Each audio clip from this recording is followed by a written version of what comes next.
पहलगाम की बैसन घाटी में 22 अप्रैल को 26 पर्यटकों की गोली मारकर हत्या करने वाले आतंकी जम्मू कश्मीर में ही मौजूद है। सुरक्षा बलों ने पिछले 5 दिनों में अलग अलग स्थानों पर पहलगाम के हमलावरों को कम से कम 2 बार लोकेट किया। दक्षिण कश्मीर के जंगलों में उन्हें घेरने के बहुत करीब पहुंच गए।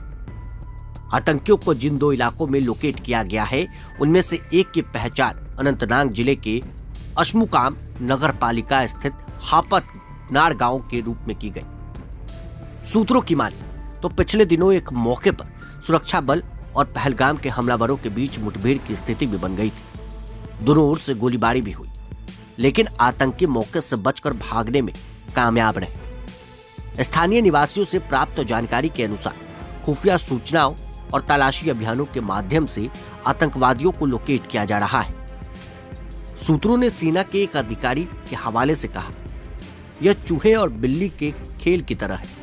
कई बार ऐसा हुआ है कि आतंकियों को स्पष्ट रूप से देखा गया, लेकिन जब तक उनकी घेराबंदी की जाती वो भाग गए। जंगल बहुत घने हैं, किसी को लोकेट करने के बाद भी उसका पीछा करना आसान नहीं, लेकिन हमें यकीन है हम उन्हें पकड़ लेंगे।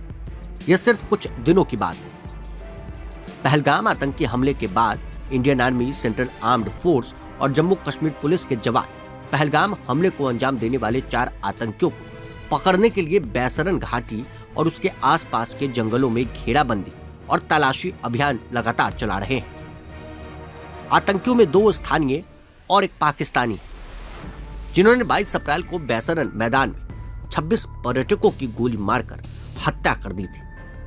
सूत्रों के अनुसार आतंकवादियों को पहले अनंतनाग के पहलगाम तहसील के हापतनार गांव के पास जंगलों में देखा गया, लेकिन वो घने इलाके का फायदा उठाकर भागने लगे। दूसरी बार आतंकवादियों को कुलगाम के जंगलों में देखा गया, जहां से भागने से पहले उनकी सुरक्षा बलों के साथ मुठभेड़ हुई।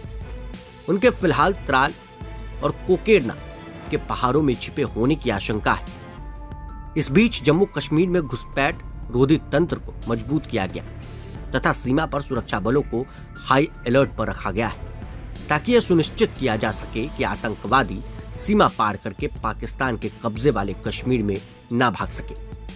सूत्रों ने बताया कि चारों आतंकवादी खाने पीने और अन्य जरूरी चीजों की व्यवस्था करने में अत्यंत सावधानी बरत रहे हैं, जिस कारण उनका पता लगाने में काफी मुश्किल आ रही है। एक अधिकारी के अनुसार उन्होंने कहा कि आमतौर पर आतंकवादियों को भोजन की व्यवस्था करनी पड़ती है, तभी वो गांव में पहुंचते हैं। कभी कभी वो जंगलों में ही खाने पीने की चीजें पहुंचाने के लिए अपने स्थानीय संपर्कों को बुलाते हैं। इससे इंटेलिजेंस इनपुट जुटाने में मदद मिलती है, सुरक्षा बलों को उन्हें घेरने का मौका मिलता है।